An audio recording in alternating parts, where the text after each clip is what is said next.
বিসমিল্লাহির রহমানির রহিম। আসসালামু আলাইকুম। NSTV ভার্চুয়াল এডিটর হাফেজ মাওলানা শাহজালাল গোলদার স্টুডিওর বাহির হতে অনুষ্ঠানগুলি এডিটিং এবং পরিচালনা করছে।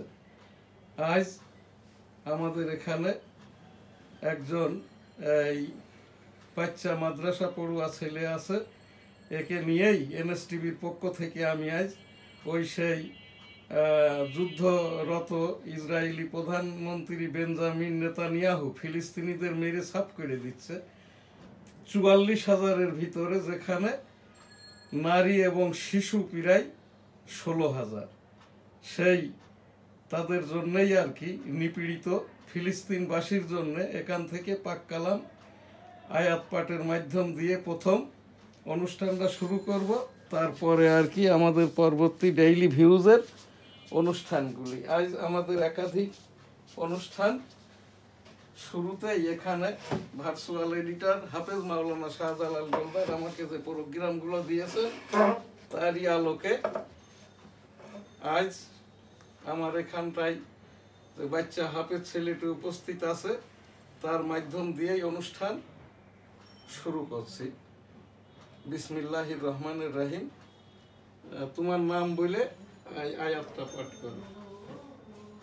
আসসালামু আলাইকুম ওয়া রাহমাতুল্লাহি ওয়া বারাকাতুহু। আমার নাম উমাইর আব্দুল মুঈত। আউযু বিল্লাহি মিনাশ শাইতানির রাজীম। বিসমিল্লাহির রাহমানির রহিম।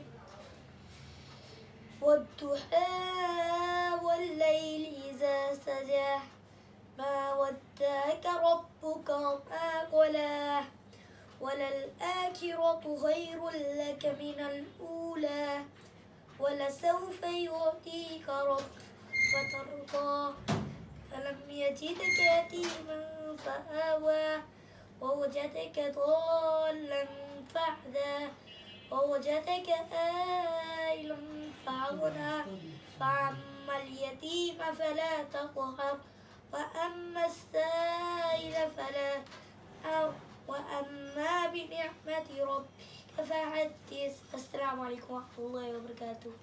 আলহামদুলিল্লাহ। ফিলিস্তিন সেই মজলুমদের জন্য আর কি আমরা এখন দোয়াটা করব, যাহা আমি 1987 সাল থেকে আর কি ইয়াসির আরাফাত মহোদয় একবার বাংলাদেশে এসেছিলেন, তখন থেকেই আমি এই দোয়ার অনুষ্ঠানটা করে থাকি। সেই ফিলিস্তিনে ইসরায়েলের প্রধানমন্ত্রী বেঞ্জামিন নেতানিয়াহু 44,000 ফিলিস্তিনিকে, যার মধ্যে 17,000-এর মতো শিশু এবং নারী, মেরে সাফ করে দেওয়া হয়েছে।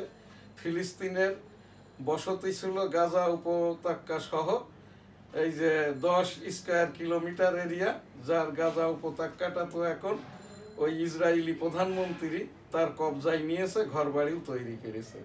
NSTV টেবিল থেকে উপস্থাপনা করছি এই যে OIC বরাবর, জাতিসংঘ বরাবর ফিলিস্তিনিদের এই নির্মমতা বন্ধ করুন, খুন বন্ধ করুন। রাব্বুল আলামিন পাক পরওয়ারদিগার বেঞ্জামিন নেতানিয়াহুকে হেদায়েত দান করুন।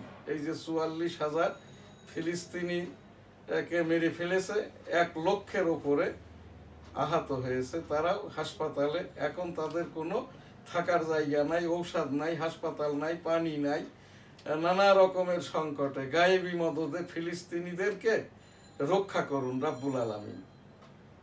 দেলোয়ার হোসেন সাইদি হুজুর যে কথাটা বলতেন আর কি, দুর্বল ইমানের শেষ কথা ইস্তেগফার পড়া, অর্থাৎ আল্লাহ তাআলার কাছে নিজেকে, এই যে মানুষজনকে, ব্রহ্মাণ্ডকে, ধর্মীয় মূল্যবোধকে এইটা সোপার্দ করা, আল্লাহ তাআলার কাছে বলা যে রাব্বুল আলামিন, আমরা যে সকল অপরাধ করেছি আমাদেরকে ক্ষমা করে দিন, মাফ করে দিন, কবুল করে নিন, আমিন।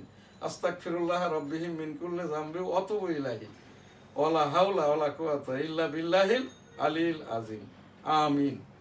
ছাত্র জনতা সরকার 2024 যে সকল শহীদ, তাদেরও বিদেহী আত্মার শান্তি দান করুন, সকলকে জান্নাত দান করুন। যারা অসুস্থ অবস্থায় দিনাতিপাত করছে তাদেরকে দূরতালয়ে সুস্থ করে দিন।